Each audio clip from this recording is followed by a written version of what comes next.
किसी शहर को अगर समझना हो तो ये समझना जरूरी है कि उसके पुराने हिस्सों में किस तरीके की कहानियां ट्रैवल करती हैं। आज जिस जगह हम पहुंचे हैं यह है बलुआ घाट मोहल्ला। बारादरी पीछे दिख रही है और यहाँ का कल्चरल रिलेवेंस और किस तरीके की चीजें कितने सालों से यहाँ पर चली आ रही है जो एज इट इज है। आइए चल के देखते हैं और समझते हैं यहाँ के एक स्पेशल जो कल्चर है उसके बारे में।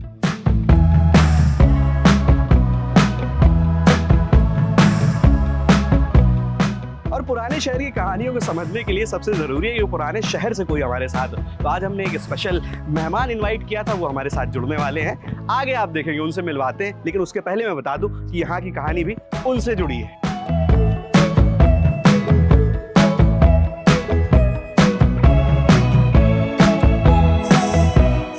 वेलकम करेंगे अक्षत लाल सर का और जानेंगे कि किस तरीके की चीजें हैं इस बलुआ घाट पे बने बारादरी की। और इलाहाबाद का पहला पक्का घाट है। अभी रिसेंट में बहुत सारे घाट बन गए, लेकिन सबसे पुराना ये लगभग 100 साल से भी ज्यादा यहाँ के पुराने। जमुना पे तो इकलौता है जी। तो किस तरीके की चीजें थोड़ा सा बताइए, घुमाइए घाट आज। बिल्कुल। तो हम लोग पीछे चलते हैं। जब कोई पक्का घाट नहीं था यहाँ पे, तो होता ये था कि जो यहाँ के रईस थे, जो मर्चेंट्स थे, उनके लिए कोई ट्रेडिंग घाट नहीं था, राइट। सो जब सामान आता था, waterways was the main way of transportation, right. So उस जमाने में जो चीजें भी आती थी उनको चढ़ाई उतराई बहुत भारी पड़ती थी। तो कुछ रईसों ने यहाँ के प्लान किया दैट एक पक्का घाट होना चाहिए। तो उस तरह इसकी कहानी शुरू होती है। और एक बहुत बड़े रईस थे यहाँ के, टंडन फैमिली। तो मनोहर दास टंडन हुआ करते थे वो। उनके 4 फादर्स यहाँ पे आए थे आगरा से, राइट। 1765 में ट्रीटी ऑफ इलाहाबाद हुई थी between the Mughal emperor and the British empire, the British East India Company. Robert Clive थे और शाह आलम II। तो इन लोगों को, रईसों को ये समझ में आ गया था कि अब फ्यूचर जो भी है वो अंग्रेजों के अधीन ही है। तो उनको ये समझ में आ गया था सेंटर इलाहाबाद शिफ्ट हो रहा है आगरा से। तो वो भी 1765 के बाद आ गए। तो लाला आत्माराम, लाला गप्पूमल और उनके बेटे लाला मनोहर दास, इस तरह ये चलती है दास्तान। और वो आए, लाला मनोहर दास का ये सपना था कि जमुना जी पे एक पक्का घाट बने। उन्होंने बहुत सारा फिलॉन्थ्रोपी का काम किया है, बहुत सारा चैरिटी का काम किया है। तो वो चाहते थे पर वो पूरा नहीं करवा पाए। पर वो 1 लाख रुपए अपने जीवन में अलग रख के गए थे ये घाट बनाने के लिए। बन नहीं पाया उनसे। उनके बेटे, जो दूसरे बेटे थे, लाला रामचरण दास, ऑनरेरी मजिस्ट्रेट थे इलाहाबाद के, बड़े रईस थे। तो राय बहादुर का टाइटल मिल गया था अंग्रेजों से। उन्होंने उनका ये सपना पूरा किया। उसमें 50,000 रुपए और लगाए और 1.5 लाख रुपए में ये घाट बनना शुरू हुआ 1899 में। 1906 पे ये घाट पूरा हुआ। उस समय के लेफ्टिनेंट गवर्नर थे सर जेम्स डिग लाटूश। हाँ। तो उन्होंने इसका इनॉग्रेशन किया था 1906 में।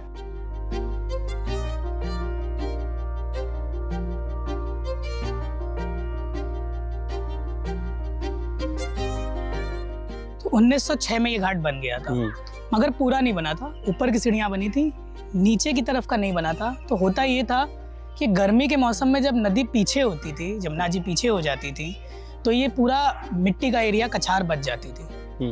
और जब एकदम से बारिश आती थी तो ये दलदल हो जाता था।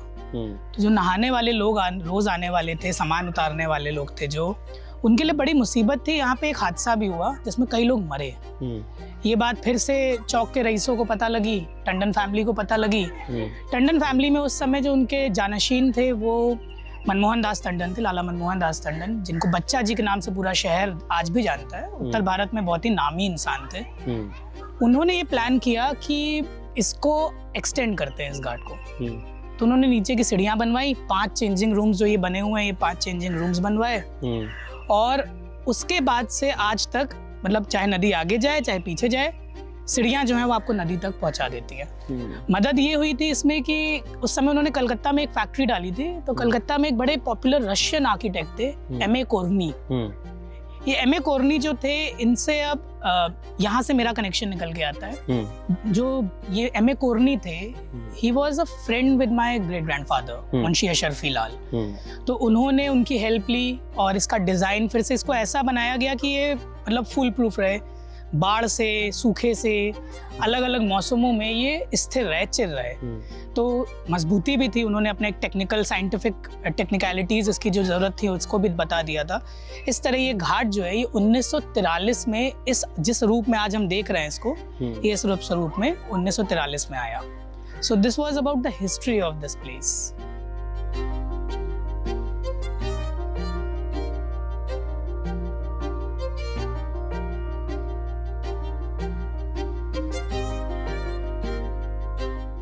अच्छा, आपकी फैमिली भी जब ये घाट बन रहा था उन लोगों ने बड़ा इंपॉर्टेंट रोल प्ले किया और वहाँ पे नाम भी लिखा हुआ है, अभी हम लोग देख रहे थे। बिल्कुल। तो थोड़ा सा इसके बारे में पहले बताइए, फिर किस तरीके से 1943 के बाद कितनी चीजें यहाँ चेंज हुई और कैसे कैसे हमारे कल्चर का पार्ट हो गया ये घाट।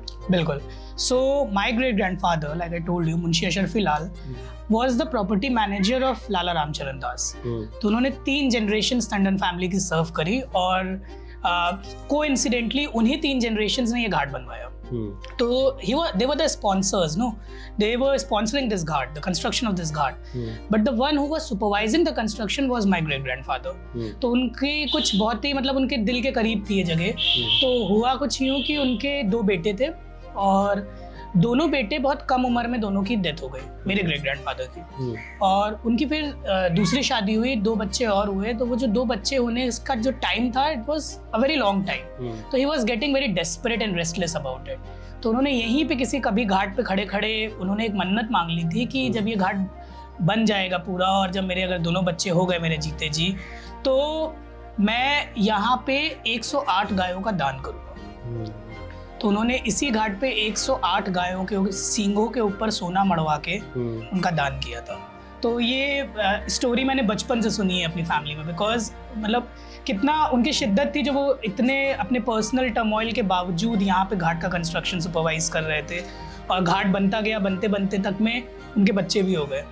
तो that is how our lineage started. मतलब अगर वो नहीं हुआ होता तो हम नहीं होते आज यहाँ।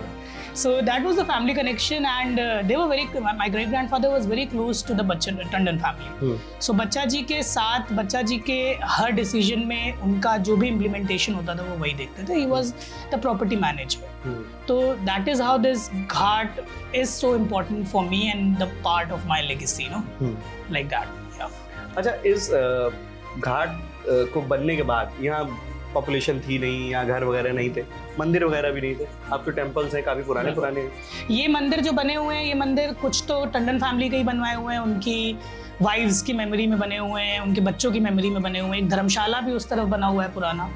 तो ये सब कुछ उसी मतलब इस घाट के बनने के बाद इसके अगल बगल के जो स्ट्रक्चर्स हैं जो पुराने हैं, उसी फैमिली ने स्पॉन्सर किए थे मोस्टली। फिर ये क्या हुआ, जब ये घाट बना तो ये अब ऑब्वियसली पुराने शहर का एक इम्पॉर्टेंट घाट था। तो कल्चरल एस्पेक्ट जो होता है, कल्चरल कनेक्शन जो होता है लोगों का, वो बहुत ज़्यादा हो गया। शहर के लोग यहाँ आने लगे। यहाँ एक बहुत मशहूर कार्तिक का मेला लगने लगा। बगल में ही राजा बनारस ने अपनी कोठी बनाई, राजा बनारस की बारादरी भी उधर बनी हुई है। तो राजा बनारस भी यहीं पे थे। तो इस जगह का माहौल बिल्कुल बदलता गया एंड सेंटर में हमेशा हर एक्टिविटी के सेंटर में ये घाट था। आज भी देव दीपावली बड़ी मशहूर है इस घाट की, बड़ी खूबसूरत। इन सारी सीढ़ियों पे दिए लग जाते हैं, बहुत सुंदर लगता है जब देव दीपावली होती है। बलुआ घाट भी कहते हैं इसको। बलुआ घाट कहते हैं। बलुआ घाट इसलिए कहते हैं क्योंकि बलुआ पत्थर से बना हुआ है, बालू का काम होता था यहाँ पे बहुत ज्यादा। तो बलुआ पत्थर, जिसको हम लोग इंग्लिश में सैंडस्टोन कहते हैं। तो ये जो मटेरियल है, जो स्टोन है, दिस इज वाइट सैंडस्टोन। ये यही शंकरगढ़ की तरफ अगर आप बढ़ते हैं जमुना में इस तरफ, तो आपको यही पहाड़ दिखते हैं सारे। तो वहीं से पत्थर आ रहे थे, यही पत्थर आगे जा रहे थे। तो किले में भी इन्हीं पत्थरों का इस्तेमाल हुआ है अकबर के। तो that is why the name is stuck in the old memory as बलुआ घाट। तो हम लोग सब इसको बलुआ घाट की बारादरी ही बोलते हैं। ऑफिशियली इसका नाम मनोहर दास की बारादरी है, जो कि मतलब रामचरण दास ने अपने फादर के नाम पे इसको कमेमोरेट कर दिया था। अच्छा, बारादरी मतलब 12 खंबे जी। इसका भी कहते हैं ना कि 12 एंट्रेंस है। या वो पर्शियन कॉन्सेप्ट है, बारगाह का कॉन्सेप्ट, बारादरी का कॉन्सेप्ट जो होता है वो यही होता है कि if you look at the structure, तो उसके अंदर जो एंट्रेंसेस हैं वो 12 हैं। मतलब 16 खंबे होते हैं और 12 एंट्रेंसेस होते हैं। तो like 3 on each side. So that is why baradari ऐसा नहीं है कि कोई बड़ी यूनिक चीज़ है यहाँ पे। बारादरी आपको नॉर्थ इंडियन आर्किटेक्चर में हर जगह दिखती है, मुगल आर्किटेक्चर में दिखती है, राजपूत आर्किटेक्चर में दिखती है। तो baradari basically is a Persian concept जो ईरान से आया है और मुगलों के साथ ही आया है। मुगलों के साथ है जी। अच्छा, घाट पे बैठने का जो ट्रेंड है, घाट में बैठने का मतलब पौराणिक काल से सब चीज़ें चली आ रही, फिर यहाँ पक्का घाट बना, लोग बैठने लगे। तब से आपने कितना बदलाव देखा अपने टाइम पे? मैं तो बचपन से आता हूँ यहाँ पे, मतलब हमारा भी वो जो कॉलेज वाला टाइम होता है जब आप शाम को दोस्तों के साथ होते हो या बाबू के साथ होते हो, तो हम भी यहीं शाम को बैठते थे, यहीं पे चाय चल रही है, यहीं पे डिस्कशंस हो रहे हैं, यहीं पे हम लोगों ने कुछ अपनी लाइफ के बड़े बड़े डिसीजंस लिए। हर शेड में देखा है इसको, कभी खुश हैं तो बरादरी भी खुश है, कभी हम दुखी हैं तो बरादरी भी दुखी है। I was a writer, I used to write poetry a lot, I still write, but तब उस समय वो एक पैशन था, एक वो नई नई उम्र वाला। तो मैंने यहाँ पे बैठ के बरादरी में बहुत सारी पोइट्री लिखी है और बड़ी खूबसूरत खूबसूरत सी लिखी है। पोइट्री से मुझे याद है बच्चन साहब भी यहाँ बैठते थे। बिल्कुल, बच्चन साहब यहीं बैठते थे। हरिवंश राय बच्चन की एक कहानी मशहूर है, एक बड़ी पॉपुलर उनकी पोइट्री है, पोएम है, उसका नाम है कोई पार नदी के गाता। तो उन्होंने वो इसी घाट पे बैठ के लिखी है, यही पास में उनका पुराना घर था। मतलब अगर आप गऊ घाट की तरफ बढ़ेंगे तो यहाँ कटघर करके एक जगह है, बलुआ घाट से एकदम सटी हुई जगह है, तो कटघर में उनका पुराना घर है, अभी भी है वो स्ट्रक्चर, तो अभी भी है, बट वो बड़े ही जीर्ण शीर्ण अवस्था में है, बदल गया है, मॉडिफाई हो गया है। But he lived for a very short period, but बहुत ही जो क्रूशियल टाइम था उनकी लाइफ का, जब उनकी फर्स्ट वाइफ श्यामा की डेथ हुई तो वो इसी घर में रहते थे। मधुशाला भी लिखना यहीं शुरू किया था, तो वो यहाँ घाट पे अक्सर शाम को आते थे। मतलब आपको पुराने बुजुर्ग बता देंगे कि वो किस तरह यहाँ पे अक्सर दिखते थे अपनी कलम पकड़े हुए। तो उन्होंने कोई पार नदी के गाता, जो कि बहुत ही खूबसूरत है, अमिताभ बच्चन भी अक्सर उसको सुनाते हैं, वो उन्होंने यहीं पे लिखी थी। हाँ, बच्चन साहब कई बार सुनाते हैं। अच्छा, फिशिंग का जो कल्चर है ना, तो आपको शाम को मछुआरे दिखेंगे, बिल्कुल, मल्लाह दिखेंगे, जाल पड़ा रहता है, बारिश होती है, नदी बढ़ती है, मछलियाँ बह के आती हैं, तो फिशिंग करने यहाँ लोग आते हैं। आपको अच्छे अच्छे घरों के लोग भी दिख जाएंगे। मतलब मैं एक किस्सा सुनाता हूँ अपने बचपन का, कि मैं क्लास 11th में था, तो दोस्तों के साथ एक दिन आ गए हम लोग यहाँ पे, तो मैंने अपनी लाइफ की पहली मछली पकड़ी, बहुत खुश था, बड़ी खुशी खुशी यहाँ से घर गया, घर पड़ी तो डांट पड़ी घर जाते, अब तुम मछली पकड़ोगे, अब यही बचा है। तो मेमोरी में हम लोग की, द पॉइंट इज कि हमारी सबकी मेमोरी में बहुत ही क्लोजली निट है, मतलब हम बड़े हुए हैं इस बरादरी को देखते देखते। और हम लोग जब उस जमाने में भी जब कभी बड़े गंभीर होते थे तो दोस्तों से कहते थे यार लाइफ बदल जाएगी, सब कुछ बदल जाएगा, ये बरादरी खड़ी रहेगी, पर आना नहीं बंद करेंगे, यहाँ पे आते रहेंगे। तो शाम को यही माहौल रहता है थोड़ा। अब हर रंग के लोग आते हैं, हर मिजाज के लोग आते हैं, तो कभी आपको यहाँ पे like we know the weed culture, गांजे वाले लोग, तो गांजा फूकने वाले भी यहाँ पे अक्सर आते हैं। आपको उधर अंधेरे में कहीं किनारे पेड़ों की तरफ आपको दारू पीते हुए लोग भी दिख जाएंगे। 10 बजे पुलिस की भी एक गश्त होती है यहाँ पे, तो सब भागते हैं। हम लोगों ने देखा है, we have grown up through it. पुराने शहर के जो दोस्त हैं मेरे, मतलब कई सारे लोग बताते हैं ना कि लोग जब स्कूल से बंक मारते थे, या आज भी लोग जो बंक मारते हैं, तो उनके लिए प्रायोरिटी का घाट यही है कि यही चलना है।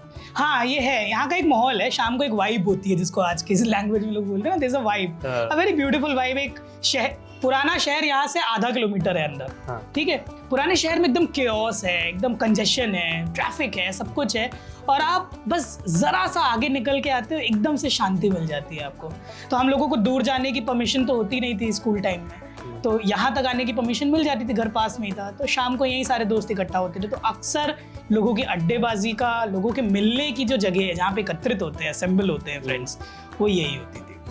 अच्छा, तो इसको और अगर सोचें और अगर देखें तो क्या इसको हेरिटेज वॉक पे भी कंसीडर करें? बिल्कुल बिल्कुल, हेरिटेज वॉक पे इसलिए भी कंसीडर करना चाहिए क्योंकि अगर हम ब्रिटिश हिस्ट्री को स्टडी करेंगे और शहर के कल्चरल एस्पेक्ट्स को देखेंगे तो ये बहुत इंपॉर्टेंट जगह है। इस जगह ने मतलब इतने साल हो गए, things have changed, we have moved far ahead in time, but लोगों का इससे जुड़ाव नहीं खत्म हुआ कि आपको अलग अलग मौसम में अलग अलग मिजाज मिलेगा, यहाँ का अलग अलग चीज़ें होंगी, खाने के खोमचे लगे होंगे, खाने की चीज़ें शहर में जैसे जैसे बदलती हैं मौसम के साथ, वैसे वैसे यहाँ भी बदलती है। लोगों का आना जाना बदलता है, गर्मी की छुट्टी होती है तो बच्चे आपको दिख जाएंगे, विंटर्स आएगा तो बैडमिंटन खेलते हुए लोग दिख जाएंगे। इस बरादरी को चारों तरफ से ब्लॉक करके हम लोग भी बैडमिंटन खेलते थे स्कूल टाइम में कि 8-10 बच्चे आ गए, बरादरी अपनी है, आज शाम को कोई नहीं आएगा क्योंकि क्या चल रहा है, बैडमिंटन चल रहा है। तो इस तरह आपको अलग अलग रंग दिखते हैं, अच्छे लोग भी आते हैं, बुरे लोग भी आते हैं, जैसे हर घाट पे होता है।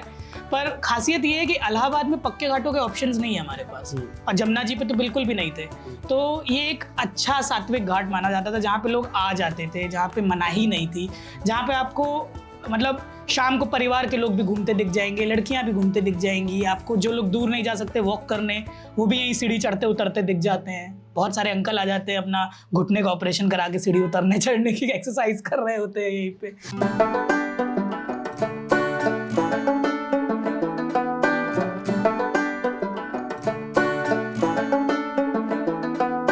शहर को अगर जानना है तो पुरानी जगहों पर जाकर बैठिए, वहाँ की कहानियाँ सुनिए, सुनाइए।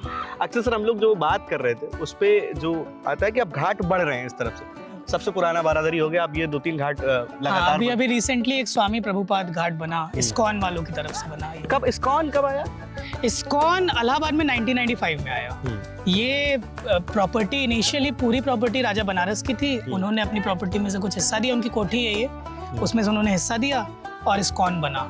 मजे की बात ये है कि स्वामी प्रभुपाद जो थे, जो इसके फाउंडर हैं, उनका इनिशिएशन या उनकी दीक्षा जो थी वो इसी शहर में रूप गौड़िया मठ में हुई थी 1933 में। तो कुछ कनेक्शन भी था यहाँ से बहुत इम्पोर्टेंट। और इस्कॉन भी जो है वो उसी को कमेमोरेट करता है। तो ये इस्कॉन जो है ये बहुत मतलब रिलेटिवली नया है, बट हाँ अब ये है कि अब लोगों की आवाजाही ज़्यादातर जो हो रही है शहर में इस तरफ, वो इस्कॉन के कारण। इस्कॉन जी, तो ये पूरा कल्चर का एक पार्ट हमारे।